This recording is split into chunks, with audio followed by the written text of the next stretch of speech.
गरीबदास ये वक्त जाता रोग इस पैरे नु, इस मनुष्य जीवन का समय, पैरा माने समय, ये हाथ से छूट गया फिर रोया करोगे कुत्ता बनकर, रात ने कुत्ता करा करो, उसको याद आता है बात बिगड़ गई सारी। तो अब रोने से क्या बने? परमात्मा कहते हैं अच्छे दिन पीछे गए गुरु से क्या ना हेत, अब पछताएं के बने तेरी चिड़िया चुगी खेत।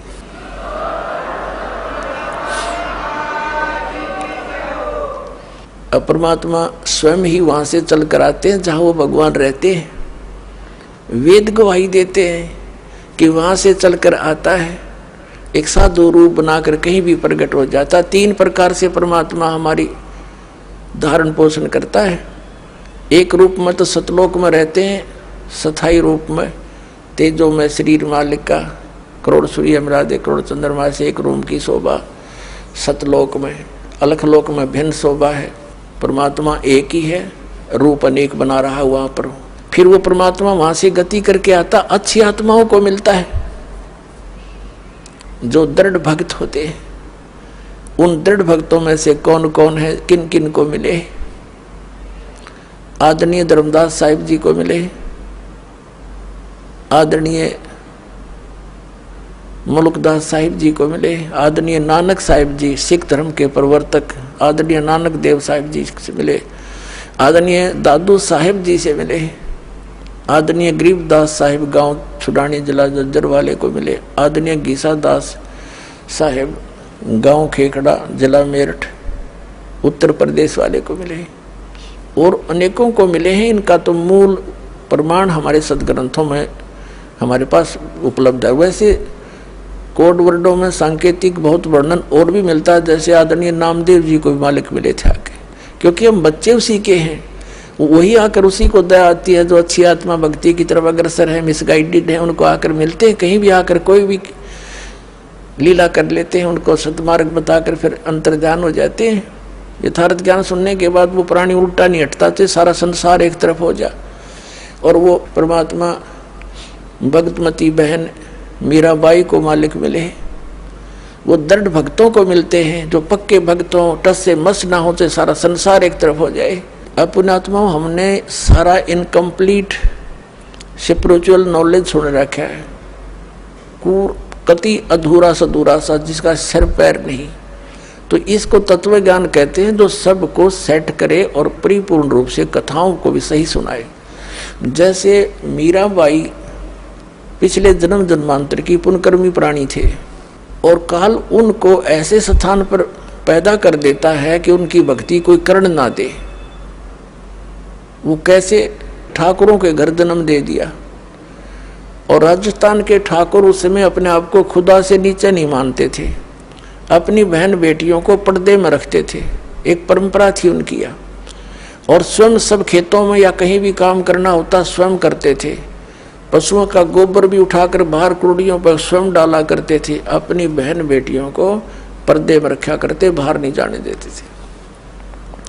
और कोई जाती थी तो उसको कलंकित माना जाता था, बहिष्कार करते थे, उसका बहुत विरोध करते थे, उसका बुरा हाल कर देते थे, यहाँ तक कि उसको मार भी देते थे। अब परमात्मा की आत्मा भगवान बन नहीं रह सकती, और पिछले संस्कार उसको टिकने नहीं देते, जिसके परिणाम स्वरूप वो आत्मा परमात्मा के लिए कहीं ना कहीं भटक रही होती है। काल ने जगह जगह एजेंट बैठा रखे अपने, कहीं देखोगे कोई बूझा पाड़निया, कितने कोई पत्रालियाँ बैठा ला तेरी भविष्य बता दूं, आजा बैठ जा धर दे 20 रुपये। फिर ये नकली संत, ये पंथ बना रखे नेरे, ये सारे एजेंट काल ने छोड़ रखे मिसगाइड करने के लिए। एक दयालु दाता हमारा पिता विधाता है, कबीर भगवान वो स्वयं आता है। वो जब ज्ञान देने लगता है तो विरोधी लोग असंख्य होते हैं। वो नकली संतों की जिनकी रोजी रोटियां बंद होने की संभावना हो जाती है, वो जनता को भड़का देते थे, हमें अपने पिता का विरोधी बना देते थे, अपने स्वार्थवश वो नकली, जिस कारण से वो खामियाना अभी तक हम भर रहे हैं, भोग रहे हैं। तो पुण्यात्मा मीराबाई की कसक बहुत ज़्यादा थी भगवान में। उसकी माँ भी धार्मिक थी। माता से उसने पता चला, श्री कृष्ण जी की मूर्ति बना करके वो उसके गुणों से परिचित होकर के भगवान श्री कृष्ण को अपना इष्ट रूप में मानकर पूजा करने लगी। अब जब उसका विवाह करने लगे तो उसकी माँ, उसने स्पष्ट कह दिया कि माता मैं दूसरी शादी नहीं कर सकती, मैंने तो ब्याह कर लिया भगवान से। तो नहीं माना, समाज का कारण था, जबरदस्ती उसका ब्याह कर दिया। विवाह एक बहुत अच्छे नेक व्यक्ति से हुआ और वो विवाह के 4 वर्ष के बाद उसके पति की मृत्यु होगी, मीराबाई के पति की। लेकिन उसने मीराबाई की प्रार्थना पर इतनी सुविधा दे दी थी कि मंदिर में जाने अलाउड कर दिया था। वो नगरी का राजा था, तो राजा के आगे विरोध कौन कर सकता है। उसके साथ में 2-3 नौकरानियां बहनें चली जाती थी, तो जिससे तो दूसरे ठाकुर लोग भी नहीं बोल सके, भी अकेली नहीं जाती है, 4-5 जाते हैं इसके साथ। और फिर राजा के सामने प्रत्येक व्यक्ति कुछ नहीं बोल सकता। अब वो मंदिर जाती थी, अटूट श्रद्धा थी भगवान में। अब परमात्मा कहते हैं सौ छल छिद्र मैं करूं अपने जन के काज, 100 छल छिद्र मैं करूं।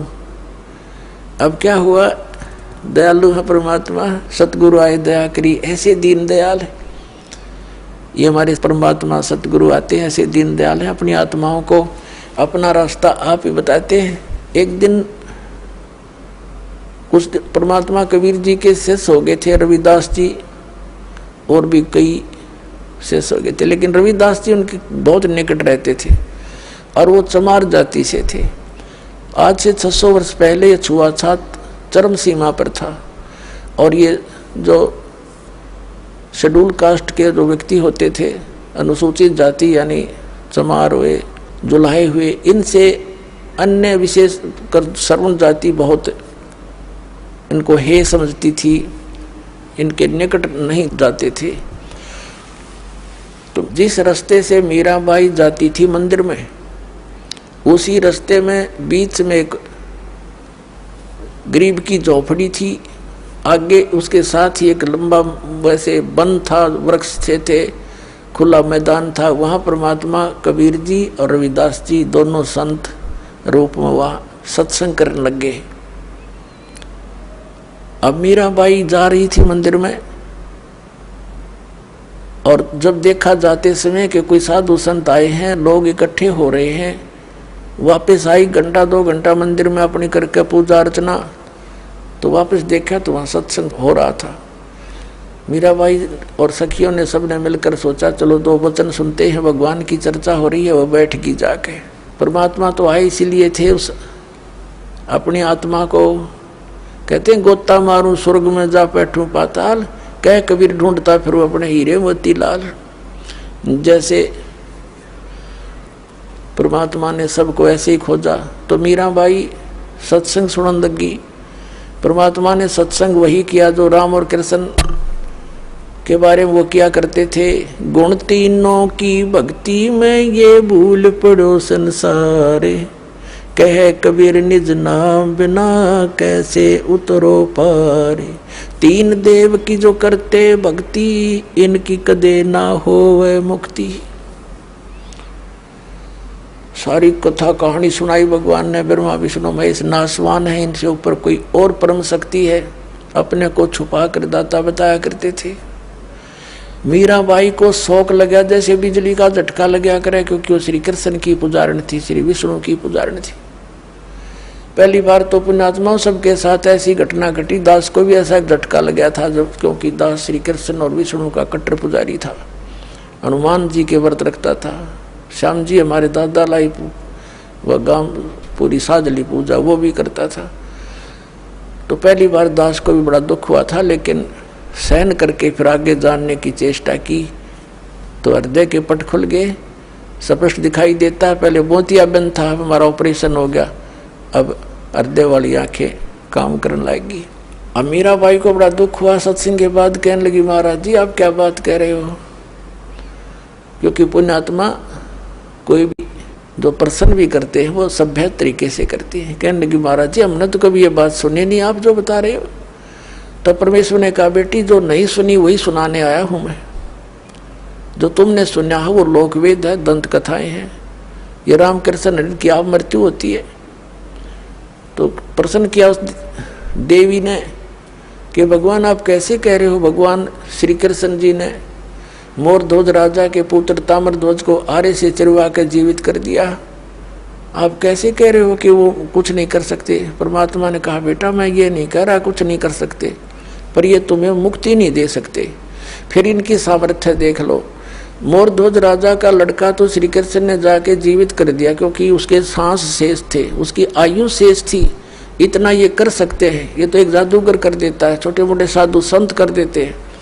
लेकिन श्री कृष्ण जी जब कहाँ गई थी उनका वो सामर्थ्य, जब उनका सगा भांजा अभिमन्यु महाभारत के युद्ध में चक्रव्यूह में मारा गया था। सुभद्रा का पुत्र जो श्री कृष्ण की बहन थी सुभद्रा, श्री कृष्ण रो रहा था, पांचों पांडव रो रहे थे, उनका कुल नाश हो रहा था, तो क्यों नहीं जीवित किया श्री कृष्ण जी ने अभिमन्यु को। अब सुन होगी। फिर पूछा उसने जी कारण क्या था कि बेटी अभिमन्यु का प्रारब्ध इतना था, उसकी आयु शेष नहीं थी और ताम्रध्वज की आयु शेष थी। उसने जाके दिखा दिया ड्रामा। तो सेम गिवा एकदम, क्योंकि मालिक के जो ज्ञान है ये सटीक उदाहरण है। वह घर चली गई तो कहने लगी जी, फिर उसने कहा परमात्मा से, फिर दूसरा प्रश्न किया कि मुझे भगवान कृष्ण साक्षात दर्शन देते हैं, मैं उनसे बातें भी करती हूँ। परमात्मा ने कहा बेटी तू अपने कृष्ण जी तो पूछ लिए, ये देवता हैं, ये झूठ नहीं बोला करते, सच्ची बताऊंगे तेरे को। अब उसने तो रात में नींद आई नहीं, बहुत कसक होगी, तो उनको जैसा भी वो समय कभी प्रकट हुए, श्री कृष्ण जी से पूछा भगवान आप तो सतोगुण भगवान हैं, आप तो झूठ बोला ही नहीं करते। मैंने ऐसे ऐसे संतों का सत्संग सुना है, मेरे बात जची नहीं उनकी, क्या आपसे भी कोई ऊपर शक्ति है। तो श्री कृष्ण जी ने कहा मीरा वो शक्ति है, लेकिन वो हमने भी ना मिली, उसकी ट्राई करने की कोई यूज नहीं, हमने खूब सिर पटक लिया, उसका कोई अता पता नहीं लगता। अब वो उसको तो बड़ा झटका लगा कि वो संत कहते हैं हम उनको दिखा दें और उसका नाम दें, उसकी प्राप्ति करा दें। श्री कृष्ण जी ने इतना मान लिया कि वो है अवश्य। तो वह रात को नींद नहीं आया उस बेटी को। अगले दिन फिर पहुंच गई सत्संग में, वहीं बैठ गई। फिर सारी 2-3 दिन लगातार मालिक सत्संग करते रहे, फिर चले गए। हाँ फिर क्या हुआ, मीराबाई को प्रेरणा हुई कि भगवान मुझे उपदेश दे दो। परमात्मा ने कहा बेटा पहला काम है इस भक्ति मार्ग का प्रथम कदम गुरु होना चाहिए, सतगुरु हो, सच्चा ज्ञान वाला हो। तो मीराबाई ने कहा भगवान दीक्षा दे दो। अब परमात्मा ये देखना चाहते थे, या ठाकुरों की लड़की, इसमें भगवान की कितनी चाह है। ये परमात्मा को प्रमुख मानती है या समाज को, लोक लाज को। परमात्मा ने पता था कि वो दीक्षा मांगेगी, इतना ज्ञान सुने बाद से तो पुण्यात्मा का कलेजा हिल जाता है। रविदास जी से कह दिया कि तू मीराबाई को नाम दे दिए, प्रथम मंत्र मैंने तुझे बताया, केवल इस को देना, आगे तेरे को आदेश भी नहीं है, और मैं तेरे पास भेजूंगा जब यह दीक्षा लेना आवेगी, और तू इसकी परीक्षा लेना, तब देना इसको नाम। अब वह लड़की ने प्रार्थना की, परमात्मा ने कहा बेटी जा उसके पास, वो बैठा महात्मा, वो देंगे तुझे दीक्षा। वो तो गई वहां पर जहाँ संकेत मिल गया, जाकर बैठ गई, एक महाराज जी नाम दे दो, दीक्षा दे दो।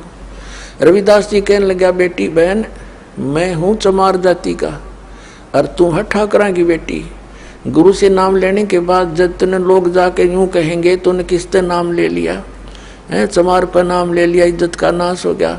और जब तेरे मन में दोष आ गया भक्ति खत्म हो जाएगी तेरी, और लोग तेरी बेइज्जती बहुत करेंगे बेटी, तो कोई और देख ले अपना गुरु।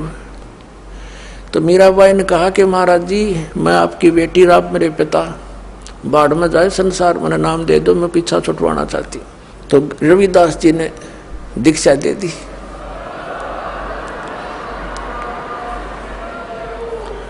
अपने आत्माओं भक्तों के लक्षण ये होते हैं, वो लोक लाज नहीं करते, परमात्मा की वाणी में भी गरीबदास साहिब बताते हैं, लोक लाज ना कीजिए निर्भय हो रहिए, और यो मन चावे राम को तो दासा तन करिए। कहते हैं लोक लाज ना कीजिए निर्भय हो रहिए, जय मन चावे राम को दासा तन करिए। स्वान स्वरूप संसार है कुछ कर सी नाही, शीस महल को देख करिए भौंक भौंक मर जाही। सत्संगी संग ना तज चतराम बसाही। नित्यानंद जी महाराज संत हुए हैं, उन्होंने कहा है कि लोक लाज मर्याद जगत की तरण जो तोड़ बगावे। ये लोक लाज मर्याद जगत की नौगन तरण की तरह डिकड़े की तरह तोड़ के फेंक दे, तब कोई राम भगत गत पावे। तो साधु संतां के पिछले उदाहरण देख लो, उन्होंने लोक मर्यादा कति नहीं करी। जैसे आदरणीय नानक साहिब जी हिंदू धर्म में थे, अरोड़ा खत्री इनके घर जन्म था इनका, और रामकृष्ण के पुजारी थे। परमात्मा मिले तो पूरा उसी दिन त्याग दिया था, परमात्मा के दर्शन कर आते ही सब छोड़ दिया, और पूरा विरोध हुआ था उसका हिंदू समाज में, होने दे, कति परवाह नहीं करी। ये दृढ़ भक्त होते हैं जिनको भगवान आकर मिलते हैं।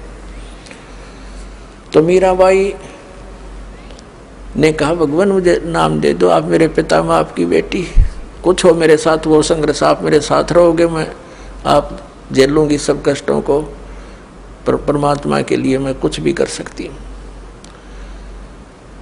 अब प्रथम मंत्र दे दिया रविदास जी ने, और फिर जैसे महीने में 20 दिन में फिर आने लग गए सत्संग करने। तो सत्संग उस दिन तो भगत पक्के आते हैं।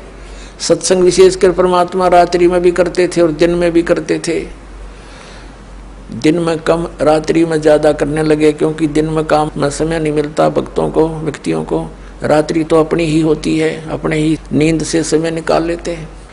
अब पहले तो वो दिन में मंदिर में जाती थी, अब रात्रि ने सत्संग में जाने लगी, दोनों टाइम, दिन में भी रात में भी। अब पहले तो उसका पति था, उसको साथ देता था, कोई बोलने वाला नहीं था।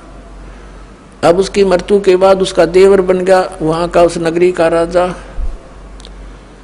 उसने मीराबाई को बहुत समझाया कि तू अब मत जाया कर, पहले तो तेरा पति था, अब लोग पता नहीं क्या क्या बात बनाते हैं, हमारी इज्जत का नाश कर देगी तू। उसने कोई परवाह नहीं करी थी, मंदिर में जाती रही। और फिर लागी और रात ने सत्संग में जान। इस बात का उसके देवर ने घना मलाल हो गया, घना दुख मान लिया कि इसको तो मार दे तो अच्छा है, और इसने तो इज्जत का नाश कर दिया। तो क्या किया उसने, क्या किया, एक दिन अपने पुत्र का जन्मदिन रख दिया, रिश्तेदार आए हुए थे, और एक किसी सपेरे से कहा कि ऐसा विषधर ला दे, ऐसा विषयर ला दे सर्प के डंक मारते मर जाए आदमी। उसने वैसा ही ला दिया, राजा का हुक्म था, और एक डिब्बे में बंद करके ऊपर लिख दिया 9 लखा हार। राजा ने एक बांदी से कहा, नौकरानी से, जाओ मीरा को दे दे, ये हार गले में पैर लेगी, सुंदर कपड़े पहन लेगी, रिश्तेदार आवेंगे। और ऐसे, क्योंकि वो तो ऐसी रहती थी बेचारी, उसने तो नाव डने पैरने की कोई परवाह नहीं रही थी, भगवान में कसक गनी लगी थी। तो उसने कहा कि ठीक से कपड़े पहन लेना, मेरी बेइज्जती ना करवाना, रिश्तेदार ने कहेंगे भाई रहा नहीं, उसकी पत्नी को कैसे रखता है, और ये हार पहन लेगी।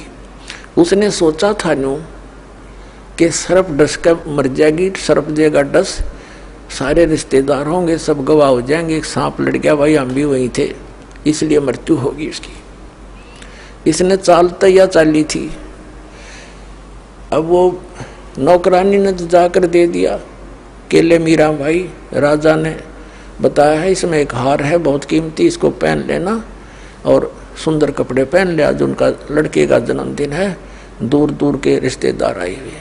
मीरा भाई बोली रख दे बेबे, पहन लूंगी। नानू का है पहन ले, मैं पहन लूंगी, तू जा। वह चली गई। अब उसने खोला कि ना पैरूंगी तो यूं दुखी करेगा, इन बातों में तो कोई खास आंट भी नहीं मेरा भक्ति की, मेरे लिए तो माटी है, यू हार है, जो कुछ भी है, लेकिन यू बकवादी आदमी दुखी करेगा। तो उसने अपना धोए दाए कपड़े पहन के वो हार गले में पहन के बैठ गई कि जब वहाँ जाएंगे इकट्ठे में चली जाऊंगी, जहाँ इकट्ठा होना है पार्टी में। अब 5-7 मिनट के बाद वो आया।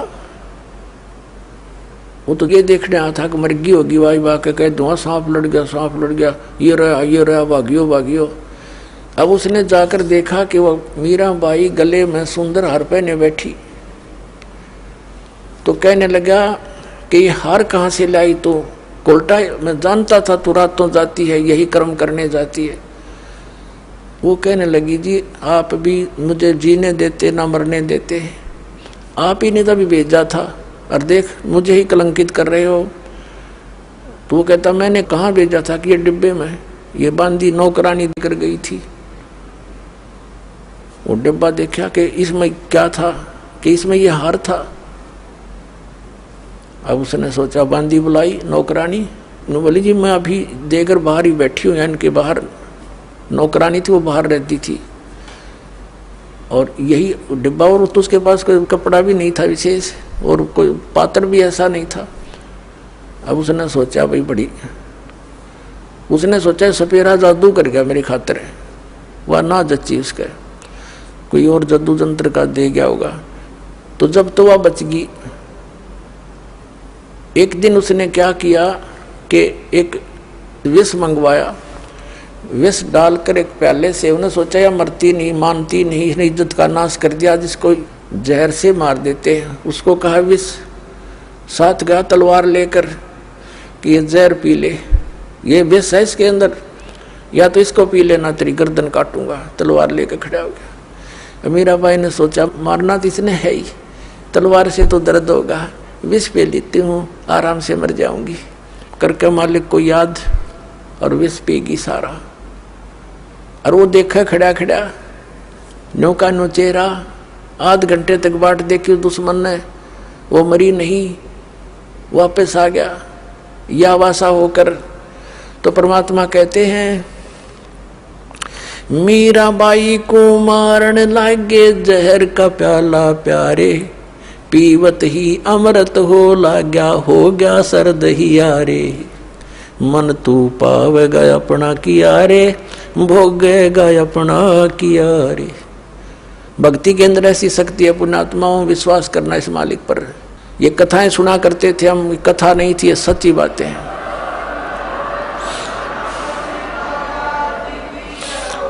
कहाँ तो विष ने मारना था, कहते हैं पीवत ही अमृत हो गया और हो गया सर्द ही यारे। कहाँ तो विष ने बेचैनी पैदा करनी थी और कहते हैं ठंडक सी होगी उस बेटी की अंतःकरण में। अब उसने सोचा भाई ना तो या मारे तो मरती उसके देवर ने, अब इसका के इलाज करो, इसने तो हमारा बट्ठा बैठा दिया इज्जत का। उसने उसकी माँ बुला ली मीराबाई की, उससे कहा कि मौसी तू समझा दे इसने। और माँ की बात बेटी मान लिया करती है। तो माँ ने बहुत समझाया, बेटी देख इधर उधर जाती है, हमारी तकरार होती है, तो अपनी भक्ति यहाँ कर ले। और वहाँ 100 प्रकार से उसने जैसे तैसे माँ बेटी को समझाती है, अपने सारे जंतर मंत्र कर दिए पर वह ना मानी। फिर यहाँ तक कहा कि बेटी हम ठाकुर, और वो चमार जिस तो तू नाम ले आई, इसमें भी हमारी बेइज्जती का मामला है बेटा, तू मत जाया कर वहाँ। तो माता और बेटी का फिर क्या एक कवि के द्वारा बना गया शब्द सुनाते हैं। सत्संग में जाना मीरा छोड़ दे, सत्संग में जाना मीरा, आए मारी लोग करें तकरार, सत्संग में जाना मीरा छोड़ दे। आए मारी लोग करें तकरार, सत्संग में जाना मीरा छोड़ दे। सत्संग में जाना मीरा छोड़ दे, हाय मारी लोग करें तकरार, सत्संग में जाना मीरा छोड़ दे। सत्संग में जाना मेरा ना छूटेरी, सत्संग में जाना मेरा ना छूटेरी। हारी चाहे जड़ के मरो संसार, सत्संग में जाना मेरा। हारी चाहे जल के मरो संसार, सत्संग में जाना मेरा। थारे सत्संग के राह में है, थारे सत्संग के राह में है। आए वहाँ पर रहते हैं काले नाग, कोई कोई नाग तन डस लेवे। आए वहाँ पर रहते हैं काले नाग, कोई कोई नाग तन डस लेवे। जब गुरु जी की मेरे फेरी, जब गुरुओं की मेरे फेरी। आरी व तो सर पे गंडे वे बने जाव, सत्संग में जाना मेरा ना छूटेरी। हारी व तो सर पे गंडे वे बने जाव, सत्संग में जाना मेरा। सत्संग में जाना मीरा छोड़ दे, सत्संग में जाना मीरा छोड़ दे। आए मारी लोग करें तकरार, सत्संग में जाना मीरा छोड़ दे।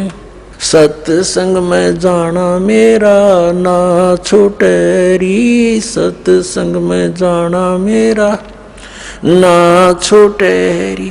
हारी चाहे जड़ के मरो संसार, सत्संग में जाना मेरा। थारे सत्संग के राह में है। वह माता डराना चाहती है बेटी को, तुम्हारे सत्संग के राह में आए वहाँ पर रहते हैं बब्बर शेर, कोई कोई शेर तन खा लेवे। रहते हैं बब्बर शेर, कोई कोई शेर तन खा लेवे।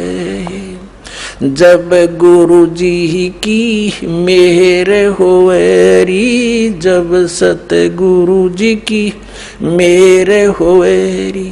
आरी वो तो शेरों के गिदड़ बने जाव, सत्संग में जाना मेरा ना छुटेरी। हारी वो तो शेरों के गिदड़ बने जाव, सत्संग में जाना मेरा ना छुटेरी।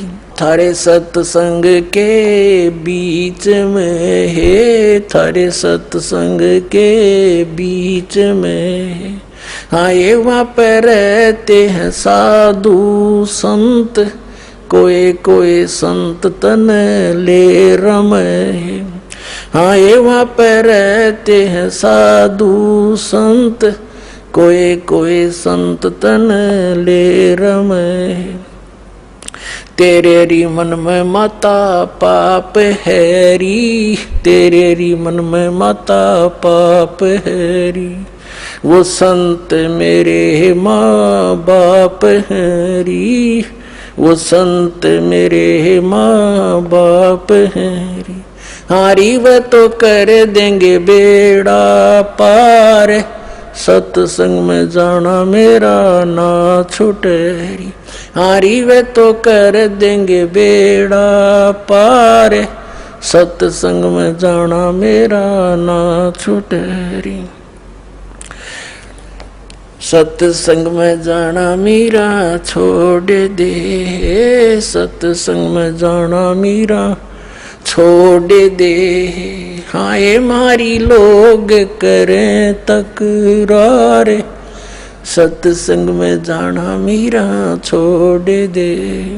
सत्संग में जाना मेरा ना छोटे री, सत्संग में जाना मेरा ना छोटे री। हारी चाहे जड़ के मरो संसारे, सत्संग में जाना मेरा ना छूटे री। वो तो जाते चमारे है, वो तो जाते चमारे है, इसमें हमारी आर है, इसमें हमारी आर है। तेरे री लिख माता चमारे है री, तेरे लिख माता चमारे है री। मेरा सिरजन और हरी, मेरा सिरजन और हरी। हरी व तो मीरा के गुरु रविदास, सत्संग में जाना मेरा ना छूटे री। हरी व तो मीरा के गुरु रविदास, सत्संग में जाना मेरा ना छूटे री। अपने आत्माओं, परमात्मा के पाने के लिए सबसे बड़ी बंधन काल ने सबसे बड़े रस्से हमारा बांध रखे हैं, ये लोक परंपराओं के। और परमात्मा कबीर साहब कहते हैं, सोई जन उभरे जिन तोड़ी कुल की कान।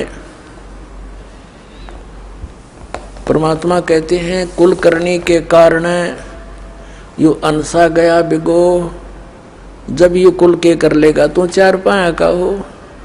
आज तो लोक लाज में कुल की मर्यादा में को प्रमुख मानकर सत्संग में आया नहीं, सत्संग सुने नहीं, ज्ञान होया नहीं, भक्ति करी नहीं, फिर गधा बन का घूमेगा, चार पाया का होगा। जब यू कुल के ढालड़ा होगा तेरे, तब यू कुल के कर लेगा तो चार पाया का हो। तो संतों को यू हृदय में जम जाती है बातें। तो यहाँ परमात्मा कहते हैं कि तन छूटे जब कहाँ समावेगा, और आखिर तुझको कौन कहेगा। गुरु बिन आत्म ज्ञान मन ने की कर ले, 2 दिन का मेहमान मन ने की कर ले, 2 दिन का मेहमान। कहते आखिर तुझे गुरु के बिना यू आत्म ज्ञान बताओगा कौन है। तो इस प्रकार हमने इस सारे ज्ञान को समझना है। जैसे नित्यानंद जी एक ब्राह्मण कुल में थे, तहसीलदार की पोस्ट थी, 250 वर्ष पहले की बात। इसमें नारनौल के नवाब के यहाँ तहसीलदार की नौकरी करते थे। जब ये आत्मज्ञान हुआ, फिर परमात्म ज्ञान हुआ, नौकरी त्याग दी। पत्नी थी, वो विरोध गणा करा करती, परमात्मा की ऐसी रजा हुई, उसकी मृत्यु होगी, और वैराग बन गया। जब इस ज्ञान से परिचित हुआ तब कहा था ब्राह्मण कुल में जन्म था। पहले तो 250 वर्ष पहले ब्राह्मण के घर जन्म होना ही एक बहुत बड़ी महान माना करते थे। और फिर तहसीलदार की पोस्ट, आज तो मंत्री की को ना इतनी कीमत जितनी उस समय तहसीलदार की होती थी। और दोनों को बद के गढ़ भगवान से दूर कर, कहते हैं कबीर साहब कहते हैं, सुख के माथे पत्थर पड़ो जिसते नाम हर देते जा, और बलिहारी उस दुख के जो पल पल नाम रटावे। परमात्मा कबीर जी कहते हैं, आग लगो ऐसे सुख के जो भगवान से दूर करे, हे परमात्मा ऐसा दुख भी दिए रखना, तेरी याद बनी रहे। तो नित्यानंद ने कहा था जब वो ये ज्ञान हो गया, जब कहते हैं ब्राह्मण कुल में जन्म था मैं करता बहुत मरोड़, और गुरु गुमानी दास ने दिया कुबद गढ़ तोड़े। संत मिले उनको गुमानी दास नाम के, कहते कुबद का गढ़ तोड़ दिया। मान बढ़ाई है, ऊंची नीची जाति वाला अभिमान भेदभाव, कहते ये कुबद का गढ़ संत बिना नहीं टूटे। तो परमात्मा के बच्चे जो होते हैं उन्हीं को मिलते हैं जो दृढ़ होते हैं। मीराबाई दृढ़ भगत थी, सारा संसार एक तरफ।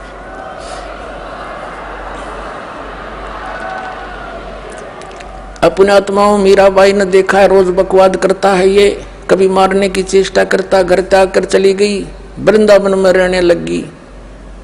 तो वहां परमात्मा फिर मिले जाकर उसको दूसरा रूप बनाकर, और ज्ञान से उसे पूछा, जैसे धर्मदास जी को मिले थे। तब उस बेटी की फिर आंखें खोली, बेटा इससे आगे और भी नाम है, ये तो प्रथम मंत्र दिया है, इसके आगे सतनाम है, वो ग्रहण कर, उसको मैं दे सकता हूँ और किसी के पास नहीं है। तब मीराबाई ने परमात्मा कबीर जी से फिर मंत्र लिया, तब उसका कल्याण हुआ। बोलो सतगुरुदेव।